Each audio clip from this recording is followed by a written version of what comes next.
All right, so I can't get my feet anywhere here. Yeah, let the locks down. I'm wearing Docs. I didn't take my boots off. I'm Sharon. So, yeah, Sharon, Natalie's Sharon too. Sharon, Karen. All right. Hi, Mikey. Hi, Natalie. Hi, Ray. Hi, Angie. How is everybody doing tonight?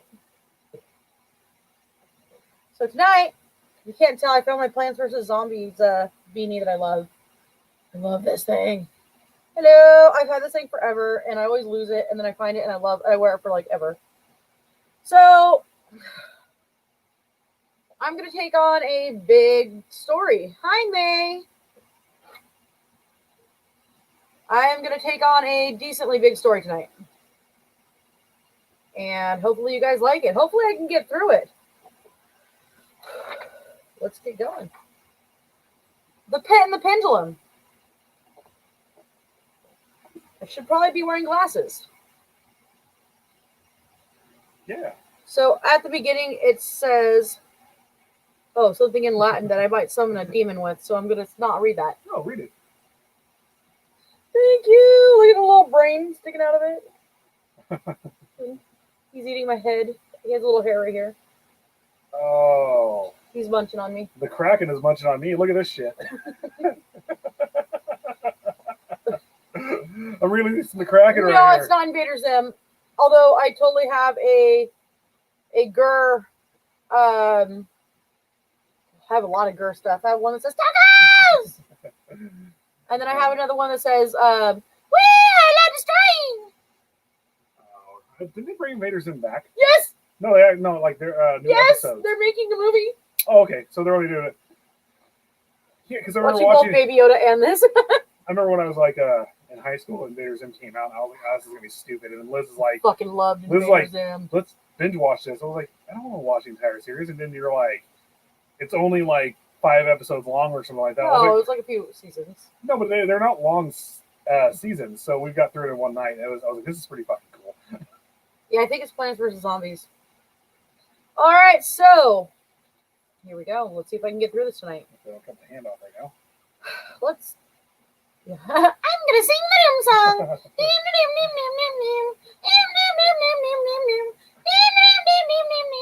I was actually just thinking of like Doom.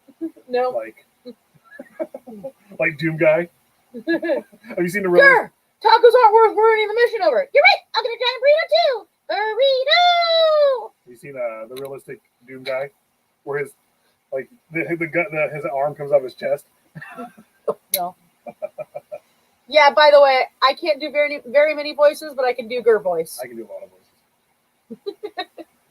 All right, and no, I will not read Edgar Allan Poe in Gur's voice.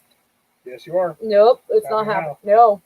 Why do they put wax on every freaking bottle? I just want a beer. Because you want the fancy ass beers. That's why. They're good beers. This thing's like 12% alcohol. It's raspberry. Pinky's out, guys. I'm one of the basic bitches of beer snobs. All right. All right, here we go. So I was sick unto death with that long agony. Must have been a Rona. And when they at length unbound me, and I was permitted to sit, I felt that my senses were leaving me. The dread sentence of death, was the last of distinct Wow, I should have read this a little bit more. Do you want to turn the light on? Accentuation, which reached my ears. After that, the sound of the inquisitional voices seemed merged into one dreamy, indeterminate hum. Natalie, if I watch some Vincent Price movies, I could probably get the voice down pretty well. I can do the creepy old man voice pretty well. Right? Okay. It conveyed to my soul the idea of revolution, perhaps from its association and fancy with the burr of a mill wheel.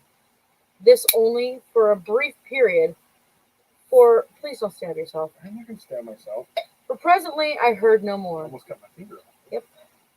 For a while, I saw. What the fuck did you do? It didn't cut. I nicked my pinky right now again. Please stop. This is why I tell you to stop fucking using those. You're gonna be freaking greedy right now. It's all. And the pith and the pinto is all squirt. We got a problem. You're like, we got to get through this squirt. I'm just gonna read a different story. Hi, Russ. Hey. There, yeah, we got some light on. Ooh. Oh, damn. Baby, I look good. Burrito. Oh, yeah. I said Gur. And no, I will not read in the voice of Gur. Please read this again. Nope. I was sick. Do one paragraph. Now I sound like the guy from When I Killed Your Do Brother. the Latin. Do the No. Latin in it. You know what I actually sound like now? When I killed your brother, I sounded just like this. Oh, freaking Frame Roger. Hi, Amy. When I killed your brother, I sounded just like See, I this. we're never getting through this story, and I'm not even on anything. Yeah. So, hi, Amy. Hi, Russ. Welcome, and hi, Chris. Hello. Nice. You can't look. All right. Don't do it. Oh god, that's a lot of Yet- alcohol in this. Can you smell that? Yep. Woo! Yet for a while I saw, both how terrible an exaggeration, I saw the lips of the black-robed judge.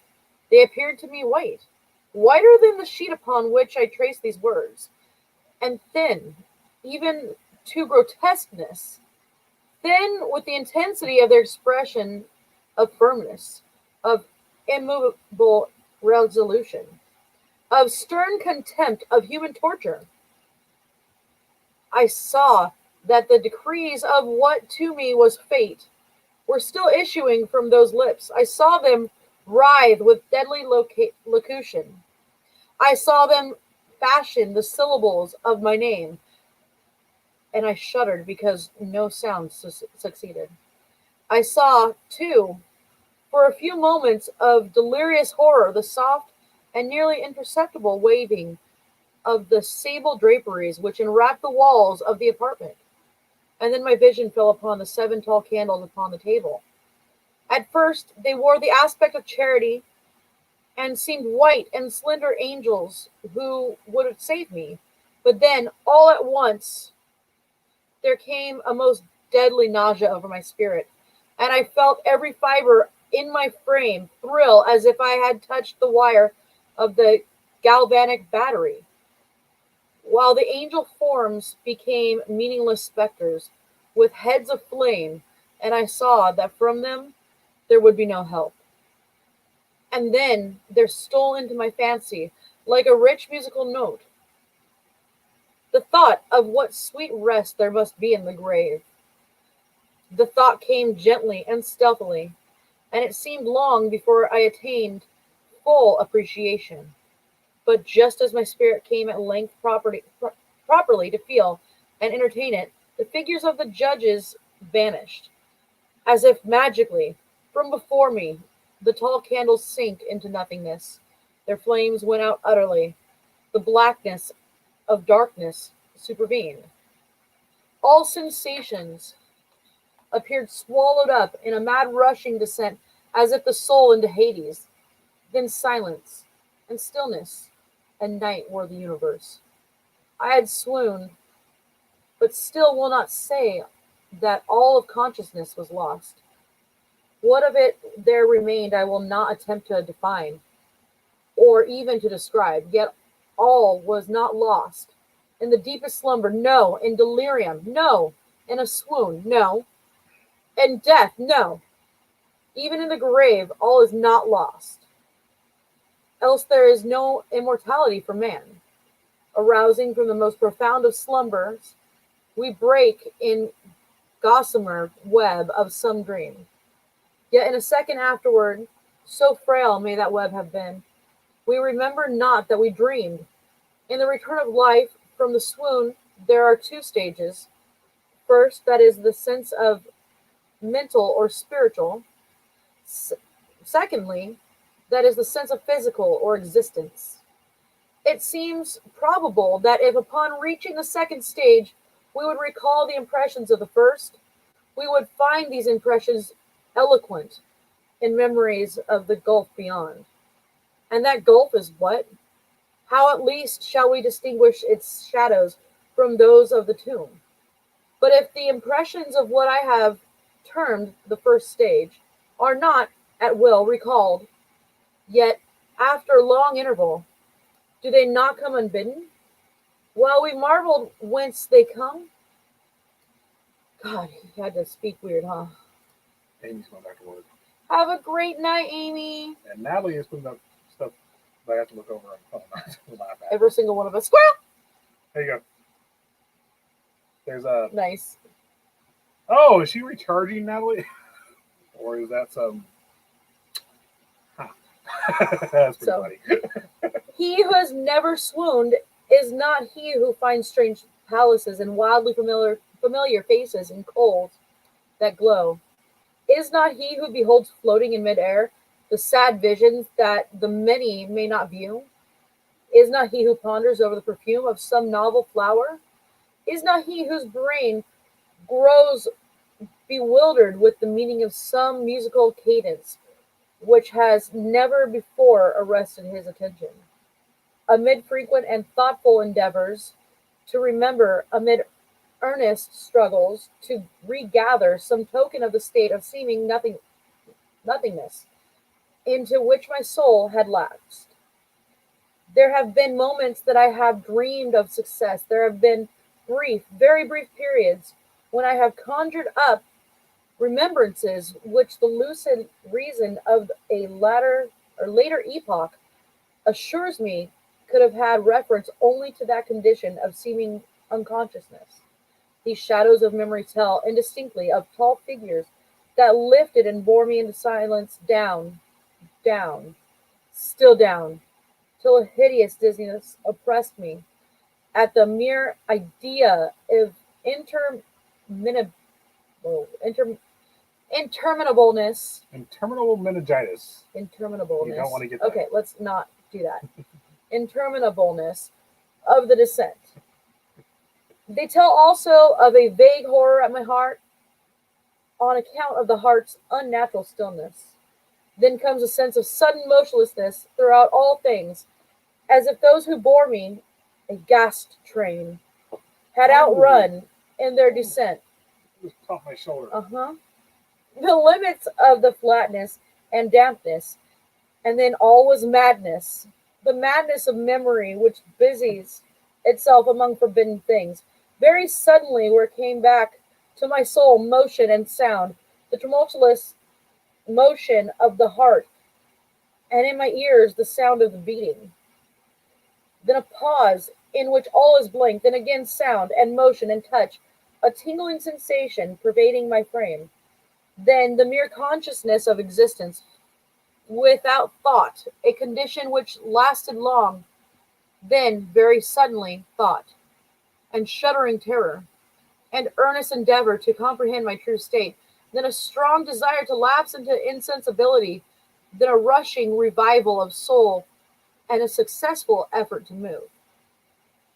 And now a full memory of the trial, of the judges, of the sable draperies, of the sentence, of the sickness, and of the swimming.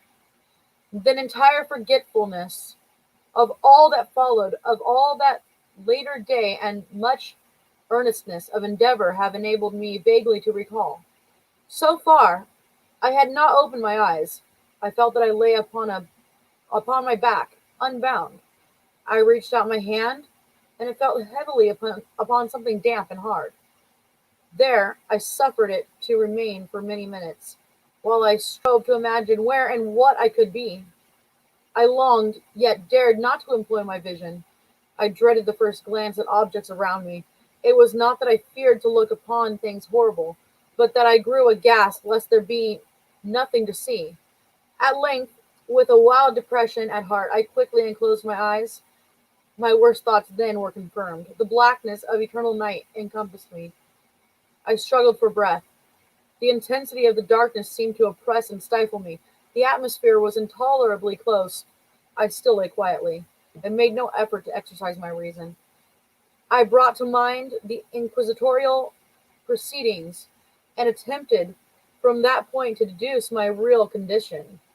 The sentence had passed, and it appeared to me that a very long interval of time had since elapsed. Yet not for a moment did I suppose myself actually dead. Such a supposition, notwithstanding what we read in fiction, is altogether inconsistent with real existence. But where and in what state was I? Where and in what state was I? The condemned to death, I knew, perished usually at the autodefense, and one of these had been held on the very night of the day of my trial. Had I been remanded to my dungeon to await the next sacrifice, which would not take place for many months, this I at once saw could not be. Victims had been in immediate demand. Moreover, my dungeon, as well as all the condemned cells at Toledo, had stone floors, and light was not altogether excluded. A fearful idea now suddenly drove the blood in torrents upon my heart, and for a brief period I once more relapsed into insensibility. Upon recovering, I at once started to my feet, trembling convulsively in every fiber. I thrust my arms widely above and around me in all directions. I felt nothing, yet dreaded to move a step, lest I should be impeded by the walls of a tomb. Perspiration burst from every pore, and stood in cold big beads upon my forehead. The agony of suspense grew at length intolerable, and I cautiously moved forward with my arms extended and my eyes straining from their sockets, in the hope of catching some faint ray of light. I proceeded for many paces, but still all was blackness and vacancy. I breathed more freely. It seemed evident that mine was not, at least, the most hideous of fates. Totally What? right. Did you see this dude's comment right here? No. Can you believe this asshole? What are you doing? I'm talking to people in the comments.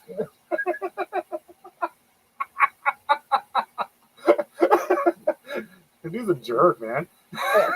He's just always trolling on here and shit. Oh shit. My hair is covering up my man chest. There we go. Sup, ladies?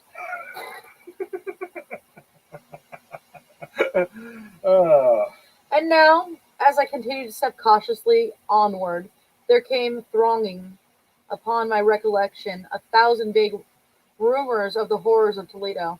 Of the dungeons there had been strange things narrated.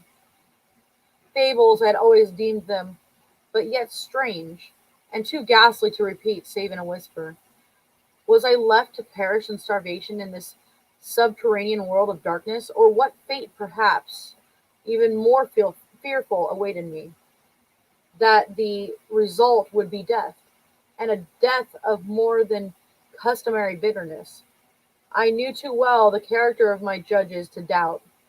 The mode and the hour were all that occupied or distracted me. My outstretched hands at length encountered some solid obstruction. It was a wall, seemingly of stone masonry, very smooth, slimy, and cold. I followed it up, stepping with all careful distrust with which certain antique narratives had inspired me. This process, however, afforded me no means of ascertaining the dimensions of my dungeon, as I might make its circuit and return to the point from whence I set out, without being aware of the fact. So perfectly uniform seemed the wall. I therefore sought the knife which had been in my pocket when led into the inquisitional chamber, but it was gone. My clothes had been exchanged for a wrapper of coarse serge. I had thought of forcing the blade in some minute crevice of the masonry, so as to identify my point of departure. The difficulty, nevertheless, was but trivial, although in the disorder of my fancy it seemed at first insurable. I tore a part of them I tore a part of the hem from the robe and placed the fragment at full length at right angles to the wall. In groping my way around the prison, I could not fail to encounter this rag upon completing the circuit, so at least I thought, but I had not counted upon the extent of the dungeon or upon my own weakness. I'll say there's a knife in my pocket. But yes. But yes, good sir, it's a knife in my pocket. Is that a banana in your pocket? You're just happy to see me. Well.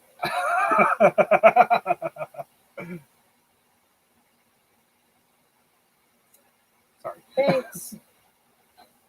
Sorry. The ground was moist and slippery. I staggered onward for some time. When I stumbled and fell, my excessive fatigue induced me to remain prostrate,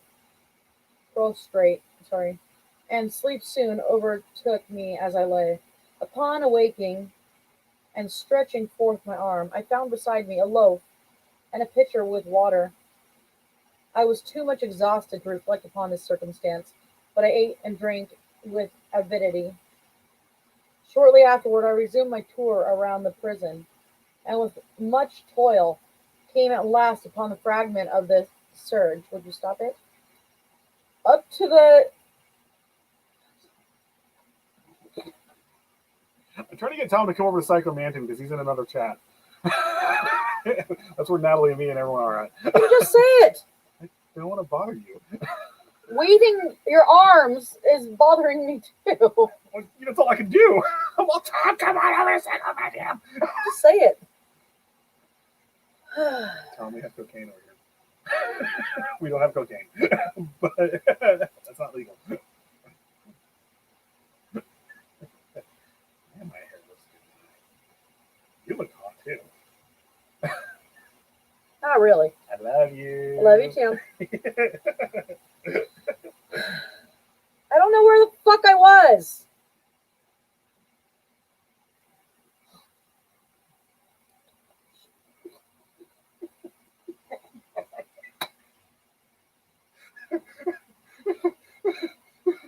I'm not getting through this tonight. Nope, that's the band book club. We get to keep reading every Monday night. All right. Shortly afterward, I resumed my tour around the prison, and with much turmoil came at last upon a fragment of the surge, up to the period when I fell and had counted 52 paces, and upon resuming my walk, I had counted 48 more. When I arrived at the rag, there were in all then 100 paces, and admitting 2 paces to the yard, I presumed the dungeon to be 50 yards in circuit. I had met, however, with many angles in the wall, and thus I could form no guess at the shape of the vault, for the vault I could not help supposing it to be. I had little object, certainly no hope, in these researches, but a vague curiosity prompted me to continue them. Quitting the wall, I resolved to cross the area of the enclosure. At first I proceeded with extreme caution, for the floor, although seemingly of solid material, was treacherous with slime. At length, however, I took courage and did not hesitate to step firmly, endeavoring to cross it as direct a line as possible. I had advanced some 10 or 12 paces in this manner, when the remnant of the torn hem of my robe became entangled between my legs. I stepped on it, and fell violently on my face. In the confusion attending my fall, I did not immediately apprehend a somewhat startling circumstance, which yet, in a few seconds afterwards, and while I still lay prostrate, arrested my attention. It was this: my chin rested upon the floor of the prison, but my lips and the upper portion of my head, although seemingly at less elevation than the chin, touched nothing. At the same time, my forehead seemed to bathe in a clammy vapor, and the particular smell of decay Decayed fungus arose to my nostrils. I put forward my arm and shuddered to find that I had fallen at the very brink of a circular pit, whose extent, of course, I had no means of ascertaining at the moment. Groping around the masonry just below the margin, I succeeded in dislodging a small fragment and let it fall into the abyss. For many seconds I hearkened to its reverberations as it dashed against the sides of the chasm in its descent. At length there was a sullen plunge into water, succeeded by loud echoes. At the same moment there came a sound resembling the quick opening and as rapid closing of a door overhead, while a faint gleam of light flashed suddenly through the gloom and as suddenly faded away. I saw clearly the doom which had been prepared for me. The congratulated fall. And congratulated myself upon the timely accident by which I had escaped. Another step before my fall, and the world had seen me no more. And the death just avoided was of that very character which I had regarded as fabulous and frivolous in the tales respecting the Inquisition. The victims of its tyranny, there was the choice of death with its direst physical agonies, or death with its most hideous moral horrors. I had been reserved for the latter. By long suffering, my nerves had been unstrung until I trembled at the sound of my own voice, and had become, on every respect, a fitting subject for the species of torture which awaited me. Shaking in every limb, I groped my way back to the wall, resolving there to perish rather than risk the terrors of the wells, of which my imagination now pictured many in various positions about the dungeon. In other conditions of my mind, I might have had courage to end my misery at once by plunging into one of these abysses. Your answer. Hi! Hi, Charlotte. We're not saying potty words, not one bit in the chat. We don't. I don't. He's driving me insane! I would never drive anybody insane. I would drop them off at insane, but never drive them to it. You know, I don't know. But we're not talking about. He's waiting to get off. She's waiting to get off work. Oh. Hi! Yeah. We're not saying potty words here. I'm gonna throw the book at you soon.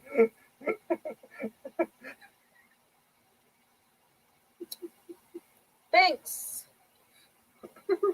No, this must be a nasty kid. Pretty much. Can you unclick it? Sorry. I'm gonna throw the book at him. Okay.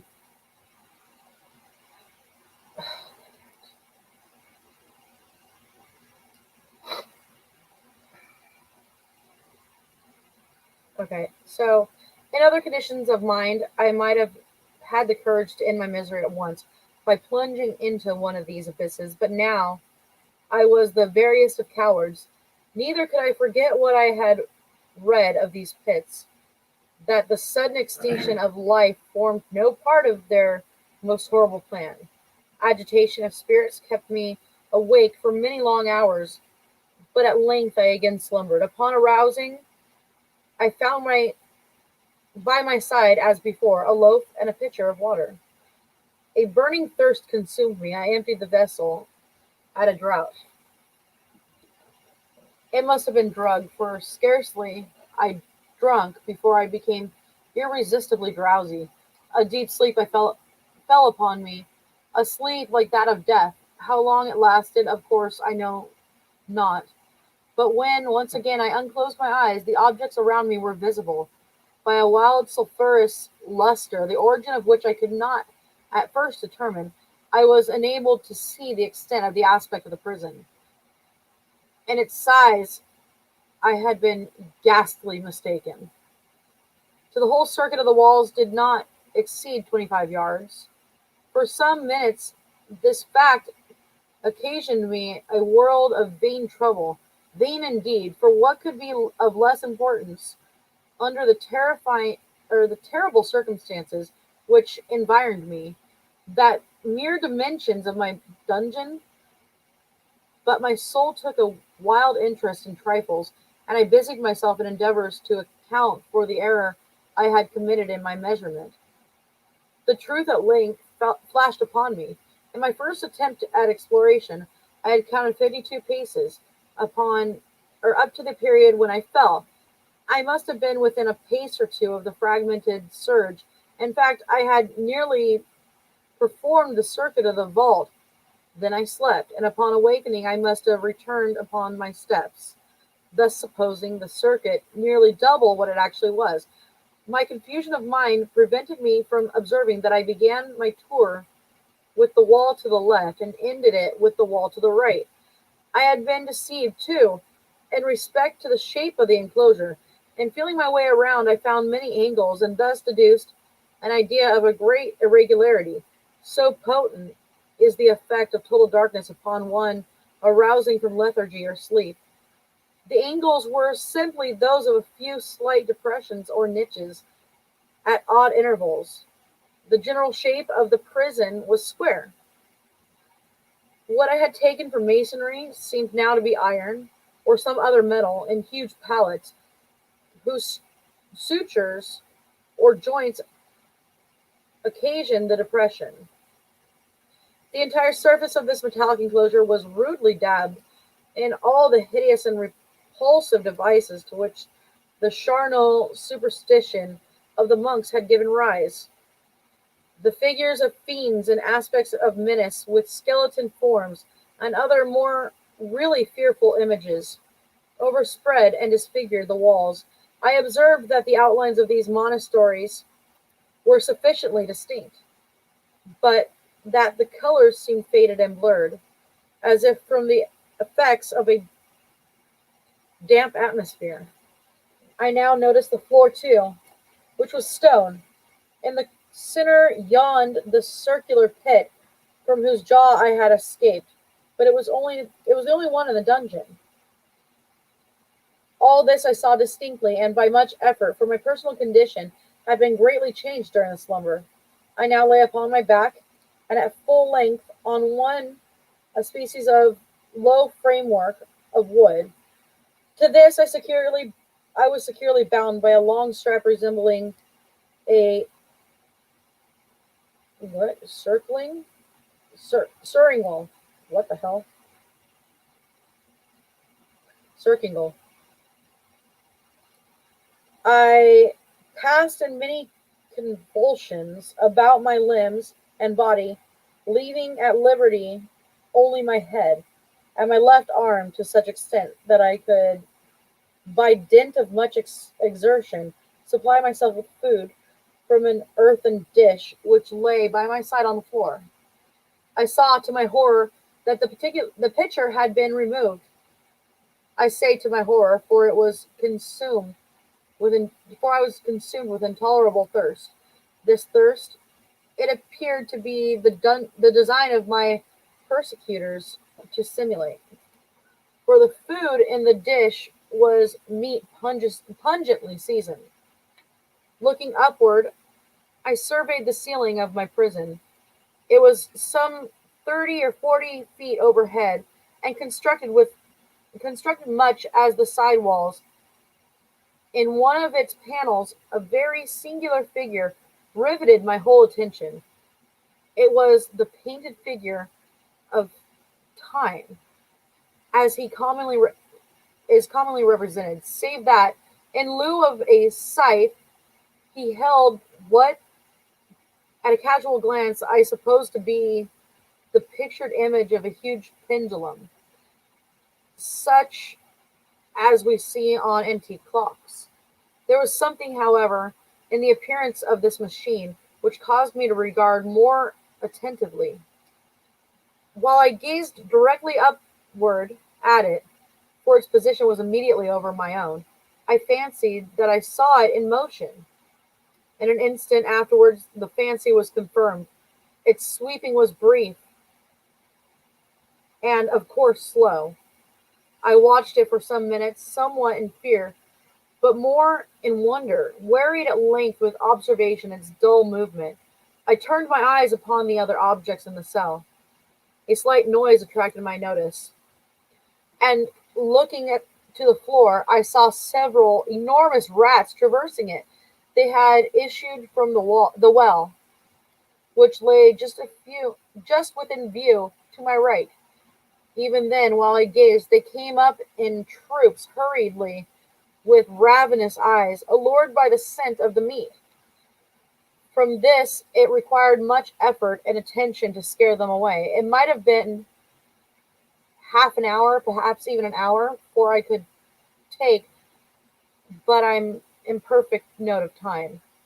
Before I again cast my eyes upward, what I then saw confounded and amazed me. The sweep of the pendulum had increased in extent by nearly a yard. As a natural consequence, its velocity was also much greater. But what mainly disturbed me was the idea that it had been perceptibly descended. I now observed, with what horror it is needless to say, that its nether extremity was formed of a crescent of glittering steel, about a foot in length from horn to horn, the horns upward, and the under edge evidently as keen as that of a razor. Like a razor, also, it seemed massy and heavy, tapering from the edge into a solid and broad structure above. It was appended to a weighty rod of brass, and the whole hissed as it swung through the air. I could no longer doubt the doom prepared for me by monkish ingenuity and torture. My cognizance of the pit had become known to the inquisitorial agents. The pit, whose horrors had been designed for so bold a recusant as myself, the pit typical of hell, and regarded by rumor as the ultima thule of their perishments. The plunge into the pit I had avoided by the merest of accidents. I knew that surprise, or entrapment into torment, formed an important portion of all the grotesquerie of these dungeon deaths. Having failed to fall, it was no part of the demon plan to hurl me into the abyss, and thus, there being no alternative, a different and milder destruction awaited me. Milder? I half smiled in my agony as I thought of such application of such a term. With boots, what boots it to tell of the long, long hours of horror more than mortal, during which I counted the rushing oscillations of the steel, inch by inch, line by line, with a descent only appreciable at intervals that seemed ages. Down and still down it came. Days passed. It might have been that many days passed, ere it swept in closely over me as a fan, as a fan, or, over me as to fan me with its acrid breath. The odor of the sharp steel forced itself into my nostrils. I wearied heaven with my prayers for its more speedy descent. I grew frantically mad and struggled to force myself upward against the sweep of the fearful scimitar. And then I fell suddenly calm, and lay smiling at the glittering death as a child at some rare bauble. There was another interval of utter insensibility. It was brief, for upon again lapsing into my life, there had been no perceptible descent into the pendulum.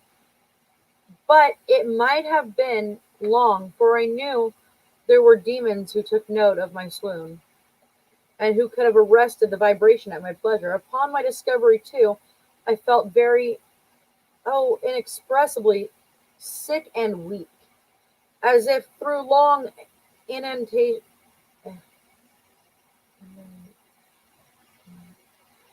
inanition. Even amid the agonies of the period, the human nature craved food. With painful effort, I outstretched my left arm as far as my bonds permitted and took possession of the small remnant which had been spared me by the rats. As I put a portion of it within my lips, there rushed to my mind a half formed thought of joy, of hope. Yet what business had I with hope? It was, as I say, a half formed thought.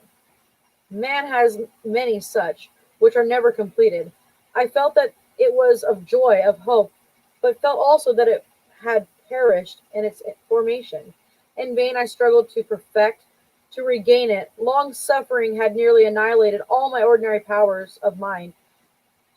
I was an imbecile, an idiot. The vibration of the pendulum was at angles to my length. I saw that the crescent was designed to cross the region of my heart. It would fray the serge of my robe. It would return and repeat its operations again and again, notwithstanding its terrifically wide sleep. Terrifically. Why can I not read? Bye, Charlotte. Love you. I can't read right now. Terrifically wide sleep, some 30 feet or more, and the hissing vigor of its descent sufficient to sunder these very walls of iron. Still, the fraying of my robe would be all that, for several minutes, it would accomplish. And at this thought I paused. I dared not go further than this reflection. I dwelt upon it with a pertinency of attention, as if, in so dwelling, I could arrest here the descent of the steel. I forced myself to ponder upon the sound of the crescent as it should pass across the garment, upon the particular thrilling sensation which the friction of the cloth produces on the nerves. I pondered upon all its frivolity until my teeth were on edge. Down, steadily down it crept.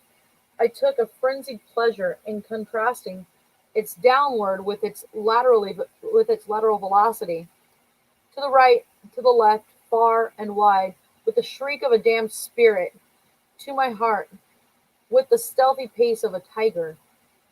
I alternately laughed and howled as the one or the other idea grew more prominent.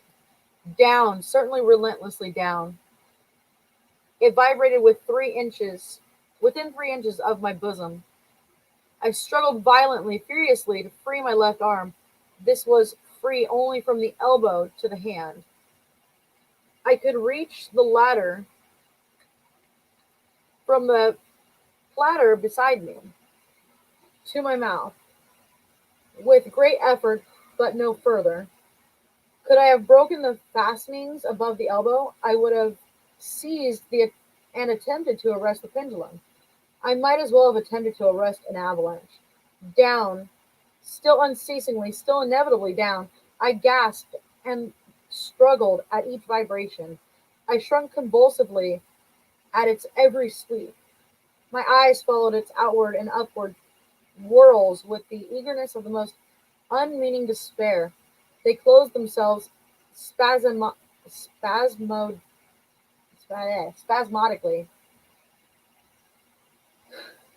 at the descent. Although death would have been a relief, oh, how unspeakable! Still, I quivered in every nerve to think how slight a sinking of the machinery would participate or precipitate that keen, glistening axe upon my bosom. It was hope that prompted the nerve to quiver, the frame to shrink. It was hope that the triumphs on the rack, the whispers to the death condemned, even in the dungeons of the Inquisition. I saw that some 10 or 12 vibrations would bring the steel in actual contact with my robe. And with this observation, there suddenly came over my spirit all the keen collected calmness of despair. For the first time during many hours, or perhaps days, I thought, it now occurred to me that the bandage, or circling, sir, god damn it, circingle, nothing. I love you. Love you too. You're the best person ever, and you're gorgeous. Yep. I totally didn't just put this up. Some other dude did. And then Natalie's talking about movies. I don't know why I'm reading. Christopher is talking about bosom. Huh? Oh, he's saying huh. I can't read. And Christopher said something again. Why am I reading? Because you're a good person and you're amazing. Nope. You have a good soul. Nope. Yes, you do, actually. Nope. Okay. Which enveloped me was unique. I was tired by no separate cord. The first stroke of the razor like crescent athwart my portion of the band would so detach it that it might be unwound from my person by means of my left hand. But how fearful, in that case, the proximity of the steel. The result of the slightest struggle, how deadly. Was it likely, moreover, that the minions of the torturer had not foreseen that and provided for this possibility? Was it probable that the bandage across my bosom was in the track of the pendulum? Dreading to find my faint, and as it seemed, in last hope frustrated, I so far elevated my head as to obtain a distinct view of my breast. The circlingle. I gotta learn how to say this. No, it's just this story. I can't even read half of it. Andy said we're both awesome. Thank you. And then Tom said, Okay, can I do something for a second? yeah. I need to pronounce something. Oh, we're gonna get Google Translate on this shit? No. Tom said, wow, just came back from doing that. This is seeing things about boobs, side boobs, and how. What the fuck happened?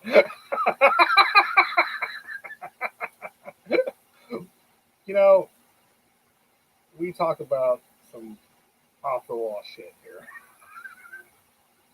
There's no. Circingle. Hmm?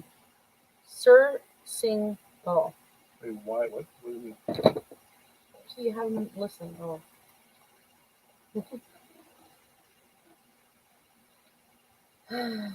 Circingle. Okay. The circingle enveloped my limbs, and the body close in all directions, save in the path of the destroying crescent. Scarcely I had dropped my head back into its original position, when there flashed upon my mind what I cannot better describe than as the unformed half of the idea of deliverance to which I had previously alluded, and of which a moiety only floated indeterminately through my brain when I raised food to my burning lips. The whole thought was now present, feeble, scarcely sane, scarcely definite, but still entire. I proceeded at once, with the nervous energy of despair, to attempt its execution. For many hours the immediate vicinity of the low framework upon which I had lay had been literally swarming with rats. They were wild, bold, ravenous, their red eyes glaring upon me as if they had waited but for motionless on my part to make their prey. To what food, I thought, have they been accustomed in the well? They devoured, and in spite of all my efforts to prevent them, all but a small remnant of the contents of the dish. I had fallen into the habitual seesaw or wave of the hand about the platter, and the length of unconscious uniformity of the movement deprived it of effect. In their ferocity, the vermin frequently fastened their sharp fangs on my fingers, with the particles of the oily and spicy viand which now remained. I thoroughly rubbed the bandage wherever I could reach it, and then raising my hand from the floor, I lay breathlessly. At first, the ravenous animals were startled and terrified at the change. at the cessation of movement. They shrank alarmedly back. Many sought the well, but this was only for a moment. I had not counted in vain upon their ferocity. Observing that I remained without motion, one or two of the boldest leaping upon the framework, and smelt the surcingle. This seemed the signal of a general rush. Forth from the well they hurried in fresh troops. Flesh troops. They clung to the woods. They overran it. The leap in hundreds upon my person. The measured motions of the pendulum disturbed them not at all. Avoiding its stroke, they busied themselves with the anointed bandage. They pressed, they swarmed upon me in ever accumulating heaps. They writhed upon my throat. Their cold lips sought my own. I was half stifled by their thronging pressure. Disgust, for which the world has no name, swelled in my bosom, and chilled, with a heavy clamminess, my heart. Yet 1 minute, and I felt that the struggle would be over. Plainly I perceived the loosening of the bandage. I knew that in more than one place it must be already severed. With a more than human resolve I lay still. Nor had I erred in my calculations, nor had I endured in vain. I at length felt that I was free. The surcingle hung in ribbons from my body, but the stroke of the pendulum already pressed upon my bosom. Had it divided the serge of the robe? It had cut through, or it had divided the serge of the robe. It had cut through the linen beneath. Twice again it swung, and sharp sense of pain shot through every nerve. But the moment of escape had arrived. At a wave of my hand, my deliverers hurried tumultuously away, with a steady movement, cautious alongside, shrinking and slow. I slid from the embrace of the bandage and beyond the reach of the scimitar. For the moment, at last, I was free and in the grasp of the Inquisition. I had scarcely stepped from my wooden bed of horror upon the stone floor of the prison when the motion of the hellish machine ceased, and I beheld it drawn up by some invisible force through the ceiling. This was a lesson which I took desperately to heart. My every motion was undoubtedly watched. Free, I had but escaped death in one form of agony, to be delivered unto worse than death in some other. With that I thought, with that thought, I rolled my eyes nervously around on the barriers of iron that hemmed me in. Something unusual, some change, which at first I could not appreciate distinctly. It was obvious had taken place in the apartment. For many minutes of a dreamy and trembling abstraction, I busied myself in vain, unconnected conjecture. During this period, I became aware for the first time of the origin of the sulphurous light which illuminated the cell. It proceeded from a fissure about half an inch in width, extending entirely around the prison at the base of the walls, which thus appeared and were completely separated from the floor. I endeavored, but of course in vain, to look through the aperture. As I arose from the attempt, the mystery of the alteration in the chamber broke at once upon my understanding. I have observed that although the outlines of the figures upon the walls were sufficiently distinct, yet the colors seemed blurred and indefinite. The colors had now assumed and were momentarily assuming a startling and most intense brilliancy that gave to the spectral and fiendish portraitures an aspect that might have thrilled even firmer nerves than my own. Demon eyes of a wild and ghastly vivacity glared upon me in a thousand directions. There where none had been visible before, and gleamed with the lurid luster of a fire that I could not force my imagination to regard as unreal. Unreal, even while I breathed there, even while I breathed, there came to my nostrils the breath of the vapor of the heated iron. A suffocating odor pervaded the prison, a deeper glow setting each moment in the eyes that glared at my agonies. A richer tint of crimson diffused itself over the pictured horrors of blood. I panted, I gasped for breath. There could be no doubt of the design of my tormentors. Oh, most unrelenting, most demonic of men, I shrank from the glowing metal to the center of the cell amid the thought of the fiery destruction that impended. The idea of the coolness of the well came over my soul like balm. I rushed to its deadly brink. I threw my straining vision below. The glare from the enkindled roof illuminated its inmost recesses.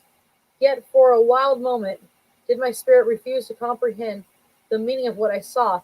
At the length it forced, it wrestled its way to my soul. It burned itself in upon my shuddering reason. Oh, for a voice to speak! Oh, horror! Oh, any horror but this! What a shriek! I rushed from the margin and buried my face in my hands, weeping bitterly. The heat rapidly increased, and once again I looked up, shuddering as with a fit of ang oh, of the ang. I don't even know how to say that. There had been a second change in the cell, and now the change was obviously in the form. As before, it was in vain that I at first endeavored to appreciate or understand what was taking place. But not long was I left in doubt. The inquisitorial vengeance had been hurried by my twofold escape, and there was to be no more dallying with the king of terrors. The room had been square. I saw that two of its iron angles were now acute, two consequently obtuse. The fearful difference quickly increased with the low rumbling or moaning sound. In an instant the apartment had shifted its form into that of a lozenge. But the alteration stopped not there. I neither hoped nor desired it to stop. I could have clasped the red walls to my bosom as a garment of eternal peace. Death, I said, any death but that of the pit. Fool, might I not have known that into the pit was the object of the burning iron over me? Could I resist its glow? Or if even that, could I withstand its pressure?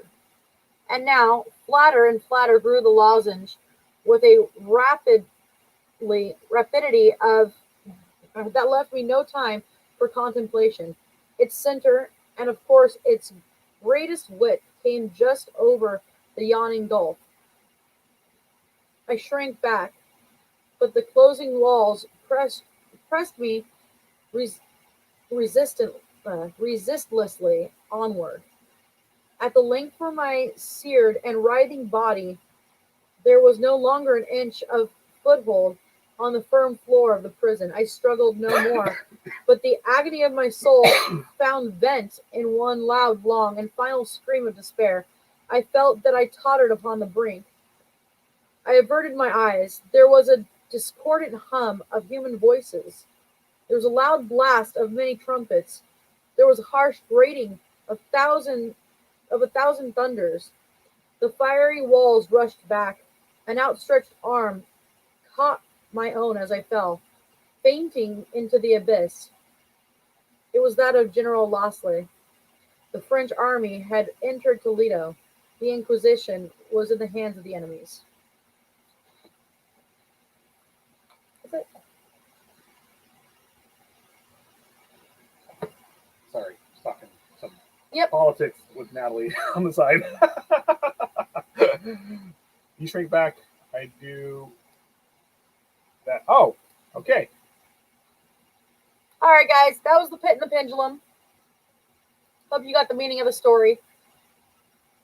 That's it. Okay. All right. So we'll be on next Monday with more stories, possibly. I don't know. And then Wednesday we don't have Mother de la Mort, but Thursday we have a really fun thing that we're doing. We're going to be talking about aliens. And Giorgio, whatever the hell his last name is, his hair. Aliens. That cannot be anything but supernatural. Unless it's a kitty name. The hair's all messy. It's like aliens. Meow. And on Friday we still have Sid, as well as Saturday. And then Saturday we will be back on. I think we're cooking. Yep. Sunday is going to be a fun one. We're actually going to talk about prisoners' last meals, like the most crazy last meals that they've ever requested. Yeah. I gotta eat crap. And then maybe like what we would like for our last meals. And Monday, Mikey will be back on. I'm sorry, Doomsday will be back on. And I'm not sure what he's going to be talking about, but I'm sure it will be awesome. And yeah, then it'll loop back on again. Yep. So everybody have a wonderful night. Thank you so much for joining us. Bye.